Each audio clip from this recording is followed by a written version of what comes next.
They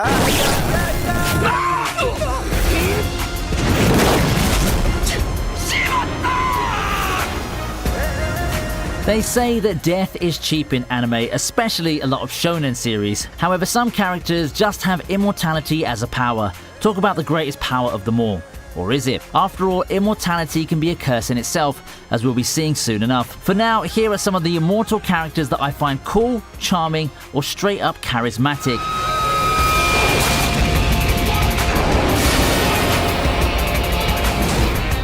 One of the most iconic villains in JoJo, Kars, leader of the Pillar Men, has cemented his legacy on one thing besides the massacre of his own clan: complete immortality. As soon as he becomes the perfect life form, Kars has reached the peak that a lot of villains can only hope to achieve: immortality. Unfortunately for him though, it's this much desired ability that finally does him in. After all, unkillable and undefeatable are completely different things, as he'll learn the hard way. Despite falling in just the second saga of JoJo, I'd still dare say that Kars is the single most powerful character in universe, and that statement has a lot to do with his immortality.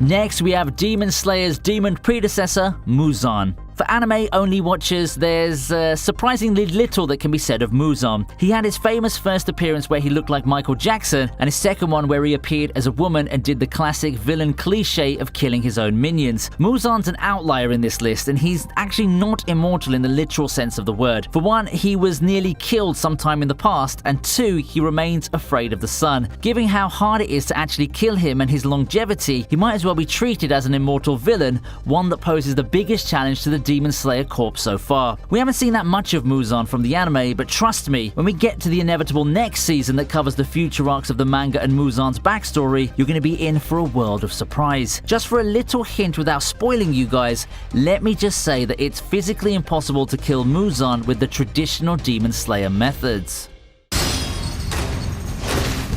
Oh, what?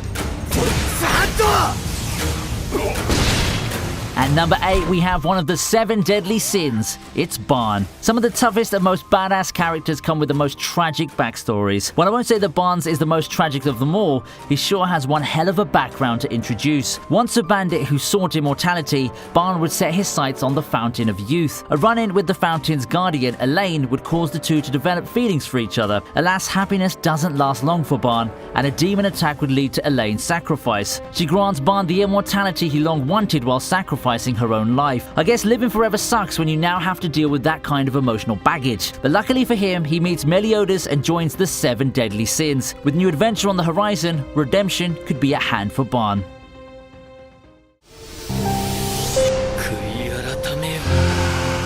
Next on the list is the notorious dark wizard, Zeref. Being immortal has its perks, but for some, the inability to die also comes as a curse. In Zeref's case, immortality is seen as the latter, because in reality, Zeref found himself struck by a curse, one that kills all that he loves. On the other hand, the said curse does give him immortality within the meaningless abyss of life. Fans who just started watching ViniiTube would be surprised to know that the one known as the darkest and most evil wizard of them all was once a promising wizard with tremendous power, orchestrating many events that led to the present timeline in ViniiTube. He was just a tormented youth who failed to find happiness in every corner. Then, all he wanted was to die and get it over and done with. Too bad that he's immortal now, right? After seeing how far the world has gone and what crimes have been done in his name, Zeref then orchestrates a great war, hoping to one day find his freedom from the life that chains him to this world. Hope is on the horizon, as he believes that he'll finally find the sweet release of death in this war.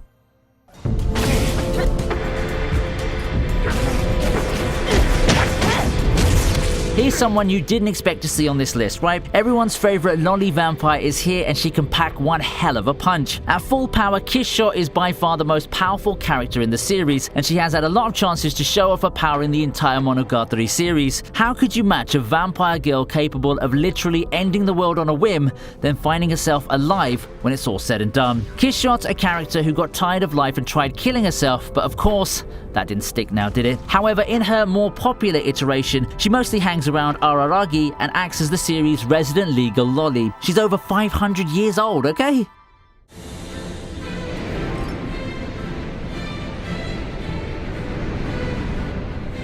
The father of the homunculi and the one behind everything wrong in the series, you'd have expected a lot from him. Everyone's expectations were on point, as the moment father made his presence felt in Fullmetal Alchemist, we all got a glimpse of how overpowered he is. The destruction of Xerxes gave him his signature immortality, but his power goes way beyond that. To say that he's almost a god in the world of Fullmetal Alchemist's not too far from the truth actually. Given his capabilities, it's no surprise that he holds humans with such disdain. In a somewhat literal sense at the end of the series, Father really became god over puny humans who could only hope to contest him with pathetic alchemic powers. His own pride is most likely the only key to his undoing. そんなに怖いですか? 私が It's already a given that Gintama's resident broken villain Utsuro would find himself on this list in some sort of capacity. His impressive track record of wins in battle aside, what makes Utsuro so scary is his immortality. Those regenerative powers are insane, I'm telling you. Even if he gets burnt with no trace of him remaining, he still finds some way to keep coming back. The slightest remnant of him would result in him piecing himself together again in some form. Never mind the combat skills and expertise with the sword, all previous Gintama villains are nothing compared to the beast that is Utsuro. Where else would you see an arc driven by a villain seeking his own death because he's just too overpowered and immortal? I guess Zeref kind of counts, but it's quite a different context and Utsuro's just more broken and cooler in universe.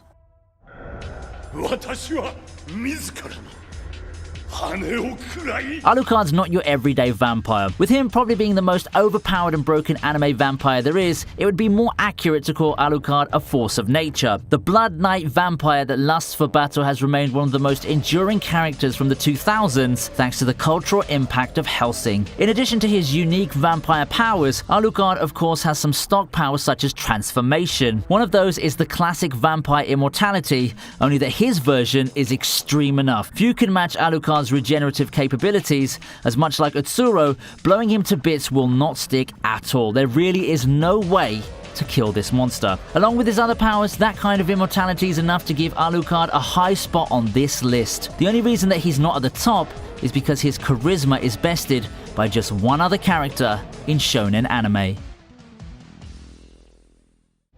教えよう。力というのはこういうものを言うのだ。